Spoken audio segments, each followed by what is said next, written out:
हरिओम. भगवद्गीता बोध योगदास श्री जय गणेश जोशी यांनी केलेले निरूपण. अध्याय 4. ज्ञानकर्म संन्यास योग. ओम श्री परमात्मने नमः. अथ चतुर्थोऽध्यायः. जय योगेश्वर. परमात्म्याला नमस्कार. अध्याय 4. श्लोक क्रमांक 26.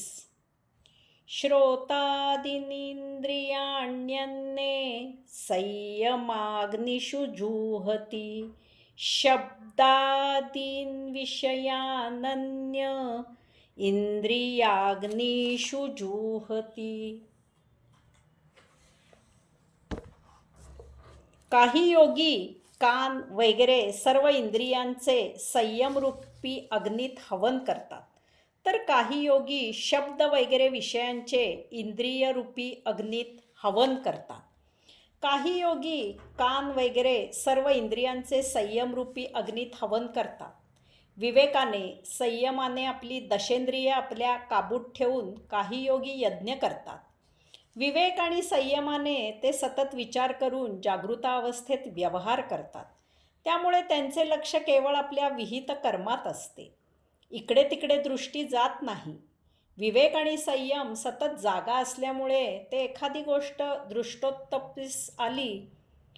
दृष्टोत्पत्तीस आली तरी त्यामुळे मोहवश होत नाहीत. ते आपल्या आचरणापासून ढळत नाहीत. स्वकर्मा व्यतिरिक्त त्यांचे इतर ठिकाणी लक्ष नसते. असे योगी समाजात राहूनही विशुद्ध ब्रह्माचरण करत असतात. यासाठी अखंड नामस्मरण करावे, सतत जप करत असावे. आपले काम बरे की आपण बरे असे आचरण असावे.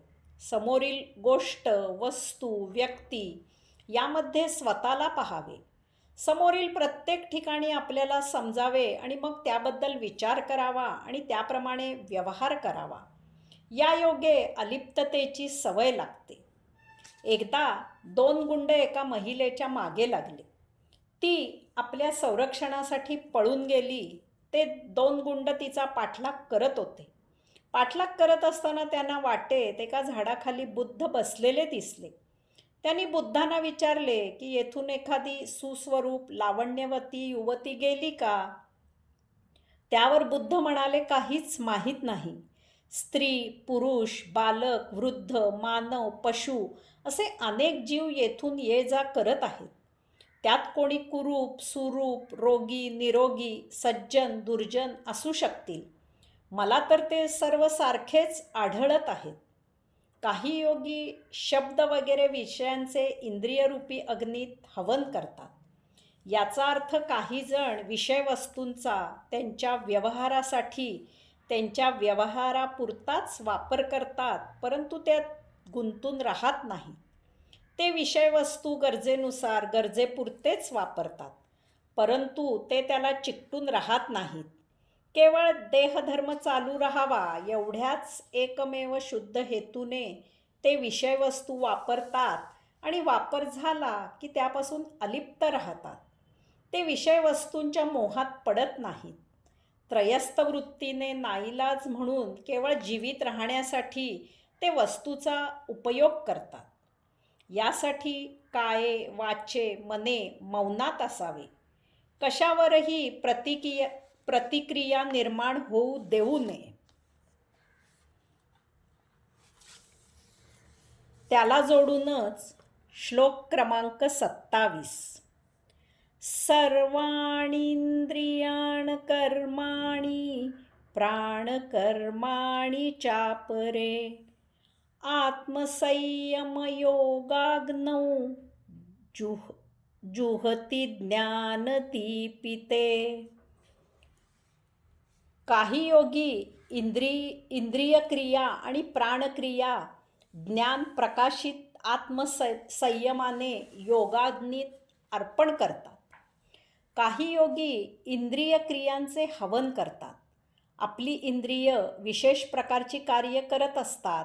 नाक वास घेते, कान श्रवण करतात आणि दिशा दाखवितात, जीभ चव घेते, डोळे पाहतात, त्वचा स्पर्शाचे आकलन करते, हात देणेघेणे करतात, पाय चालतात, मुख बोलते, शिन्न मूत्र विसर्जन आणि प्रजोत्पादन करते, गुद मलविसर्जन करते, बुद्धी प्राप्त ज्ञानाचे विश्लेषण करते, स्मृती आठवण ठेवते, मन इंद्रिय आणि जीवात्मा यांचे संधान साधते. जीवात्मा अंतरात्म्यापासून प्रसवत असलेल्या प्रेरणा मनाला पुरवतो. अशा प्रकारे आपली 14 इंद्रिय असून त्यांची कार्य आहेत. काही योगी प्राणांच्या क्रियांचे हवन करतात. प्राण 5 प्रकारचे आहेत. प्राणवायू हृदयाचे स्पंदन चालू ठेवतो आणि रक्त शुद्ध करतो.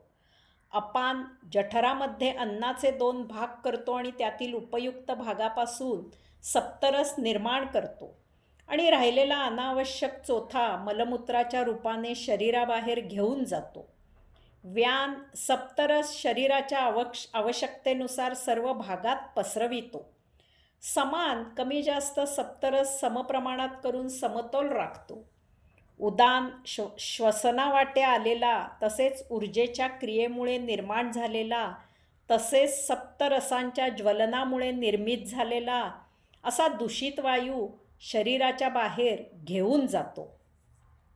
तसेच देहत्यागाचे वेळी आत्मा उदान वायूबरोबर देहाबाहेर जातो. अशा प्रकारे 5 प्राण असून त्यांची निरनिराळी कार्ये आहेत. योगी ही कार्ये ज्ञानाने जाणून आत्मसंयमाने त्या कार्याचेच हवन योगाग्नीत अर्पण करतो. देहादी इंद्रिय सतत कार्यरत असतात. विवेक आणि संयमाने ही देहादी इंद्रिय काही काळ त्यांच्या कार्यापासून पृथक केली जातात, दूर ठेवली जातात. त्यामुळे विदेही अवस्था प्राप्त होते. देह स्थिर होऊन स्थित होतो. देह आत्म्यापासून विच्छेद पावतो. विदेही अवस्था प्राप्त करण्याची क्रिया शिकून ज्ञानाने जाणून घ्यावी लागते. ही समाधी साधना आहे. समाधीमध्ये इंद्रिय क्रिया आणि प्राणक्रिया थबकतात. इंद्रियांसह मन जीवात्म्याशी एकरूप होते आणि जीवात्मा अंतरात्म्याशी एकरूप होतो. समाधी अवस्थेत देहभान हरपते.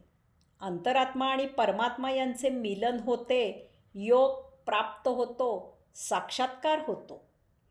हे स्वचेच अंतरात्म्याचेच परमात्म्याला दिलेले हवन असते.